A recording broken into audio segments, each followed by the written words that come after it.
Apakah benar pemirsa ada kelalaian korban saat membersihkan senjata jika melihat dari hasil otopsi yang menyebutkan ada luka tembak di bagian dada kiri? Untuk membahasnya telah bergabung bersama kami ada mantan Kabar Reskrim Komjen Pol Purnawirawan Ito Sumardi. Selamat sore Pak Ito Sumardi.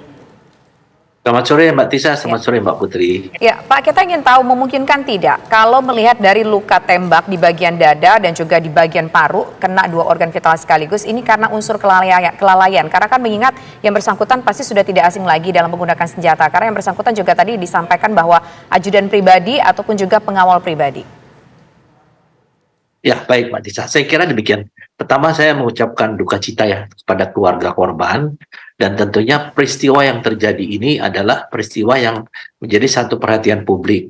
Jadi kalau melihat daripada kejadiannya, terlalu cepat kalau kita menyimpulkan bahwa itu adalah karena kelalaian yang menyebabkan kecelakaan.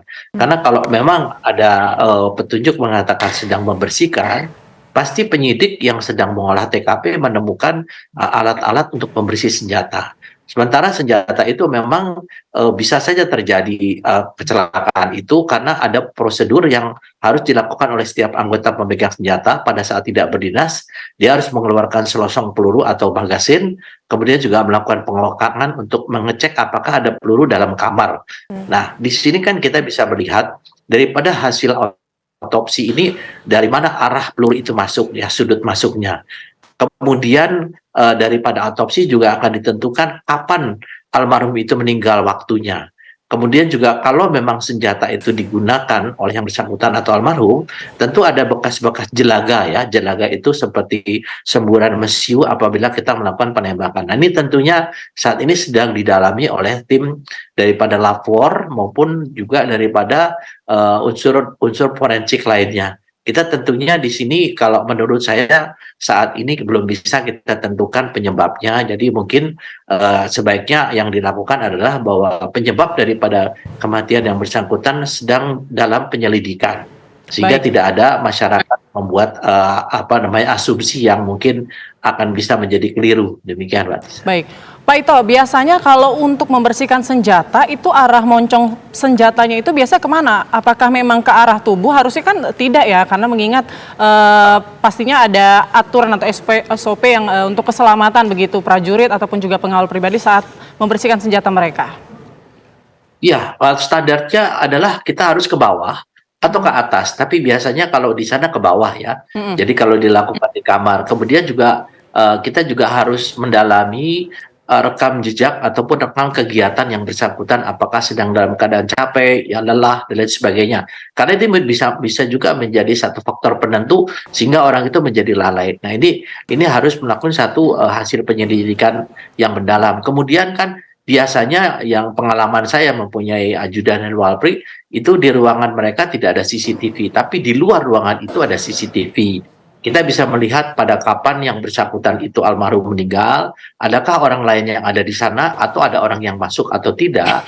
Tentunya ini juga menjadi satu bahan penyelidikan dan juga rekam jejak digital dari HP ya, handphone yang bersangkutan ini tentunya saat ini sedang dalam tahap penyelidikan yang intensif ya, juga dikawal oleh Kompolnas. Saya yakin ini nanti akan dilakukan secara transparan dan juga profesional dan menyeluruh. Demikian, Mbak. Ya, Pak Ito, masuk akal tidak ketika lelah memang seandainya yang bersangkutan membersihkan senjatanya, kemudian karena aspek kelelahan dan tidak sengaja tertembak ke arah dada. Apakah itu masuk akal, Pak Ito? Saya tidak bisa menyimpulkan, tetapi kalau sampai ada kelalaian orang dalam menggunakan senjata, itu sangat mungkin ya, Mbak, ya, karena faktor kelelahan manusiawi ya, manusiawi. Saya juga pernah mengalami di mana pada saat saya membersihkan senjata, mengosongkan senjata, tiba-tiba masih ada peluru.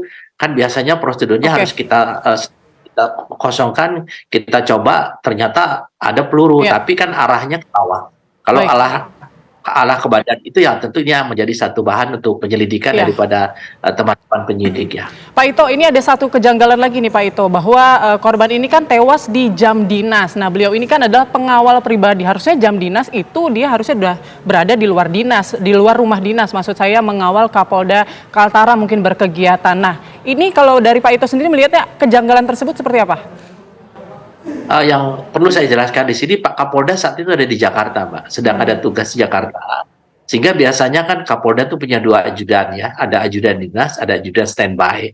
Nah, di sini ada ajudan standby yang ada di rumah yang biasanya menerima berita-berita ataupun kegiatan-kegiatan bagi Kapolda untuk bisa mencatat ya. Nah, yang bersangkutan ini tentunya saat dinas kalau tidak ada Kapolda kan bisa saja kembali ke asrama, ke kamar, atau kamu istirahat, atau kamu makan. Saya kira kalau dikatakan terkait dengan Pak Kapolda, Kapolda saat itu tidak ada di Kaltara, sedang ada di Jakarta beliaunya, Mbak. Baik. Baik, terima kasih Pak Ito Sumardi selaku mantan Kabar Eskrim.